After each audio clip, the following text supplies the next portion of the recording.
ഒരു കാര്യം നിങ്ങൾ മനസ്സിലാക്കണം. നിങ്ങൾക്ക് ഭാരതീയ ജനതാ പാർട്ടിയെ സംബന്ധിച്ച് ഒന്നും അറിയില്ല.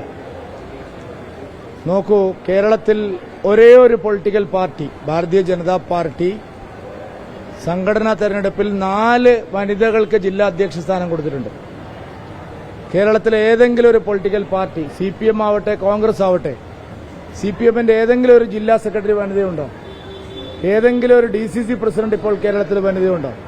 ഞങ്ങൾ 4 പേർക്ക് വനിതാ നേതാക്കൾക്ക് അവസരം കൊടുത്തിട്ടുണ്ട്. മറ്റൊന്ന്, ഞങ്ങൾ ഹിന്ദു പാർട്ടി എന്നാണല്ലോ പറയുന്നത്. ഞങ്ങൾ 3 ക്രിസ്ത്യൻ ലീഡേഴ്സിന് ജില്ലാ പ്രസിഡന്റിനുള്ള അനുമതി കൊടുത്തിട്ടുണ്ട്. ഞങ്ങൾ സവർണ പാർട്ടി എന്നാണല്ലോ പറയുന്നത്. 2 പട്ടികജാതി നേതാക്കൾക്ക് ഞങ്ങൾ ജില്ലാ പ്രസിഡന്റുമാരായിട്ട് അവസരം കൊടുത്തിട്ടുണ്ട്. ഇത്രയും ഇൻക്ലൂസീവായിട്ടുള്ള ഒരു ജില്ലാ കമ്മിറ്റി പുനഃസംഘടന കേരള BJPയുടെ ചരിത്രത്തിൽ ഇന്നേവരെ ഉണ്ടായിട്ടില്ല.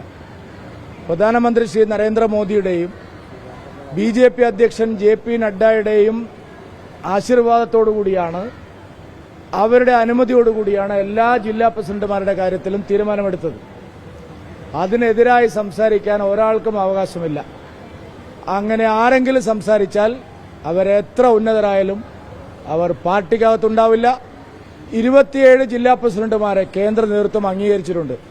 ശ്രീ JP നഡ്ഡാജിയും ശ്രീ BL സന്തോഷിയും അംഗീകരിച്ച ആ ലിസ്റ്റ് മാത്രമേ ഇവിടെ നടപ്പാവുള്ളൂ. അതിനപ്പുറത്ത് ആർക്കും സംസാരിക്കാനുള്ള അവകാശമില്ല.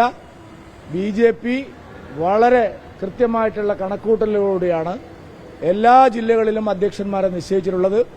സാമുദായികമായ പ്രാതിനിധ്യം, ജെൻഡർ ഇക്വാലിറ്റി, ഇതിനെല്ലാം ഞങ്ങൾ പരിപൂർണമായിട്ടുള്ള പരിഗണന നൽകിയിട്ടുണ്ട്. ഇത്രയും സമീകൃതമായ ഒരു ലിസ്റ്റ് ഇതിനു മുമ്പ് ഒരിക്കലും കേരളത്തിലുണ്ടായിട്ടില്ല. ആ ലിസ്റ്റ് മാത്രമേ പ്രാവർത്തികമാവുകയുള്ളൂ. നിങ്ങൾ സ്വപ്നം കാണുന്നതൊന്നും ഇവിടെ നടക്കാൻ പോകുന്നില്ല. ഞാൻ പറഞ്ഞല്ലോ ഏത് ഉന്നതരായാലും പാർട്ടി ദേശീയ അധ്യക്ഷനും പാർട്ടിയുടെ അഖിലേന്ത്യാ ഓർഗനൈസിംഗ് സെക്രട്ടറിയും അപ്രൂവ് ചെയ്ത ലിസ്റ്റിനപ്പുറം ഒരു മാറ്റവുമില്ല. നഗരസഭാ ഭരണം തന്നെ താഴെ വരാനുള്ള ഒന്നും സംഭവിക്കില്ല. ഇത് നിങ്ങൾ പന്തളത്തും പറഞ്ഞാണ്. പന്തളത്ത് നിങ്ങൾ പറഞ്ഞു നഗരസഭ ഇപ്പൊ വീഴും. ഇന്നവിടെ യോഗം ചേർന്നു. ആയിക്കോട്ടെ എന്ന് ഞാൻ പറഞ്ഞില്ല. ഇനി മനസ്സിലായില്ല.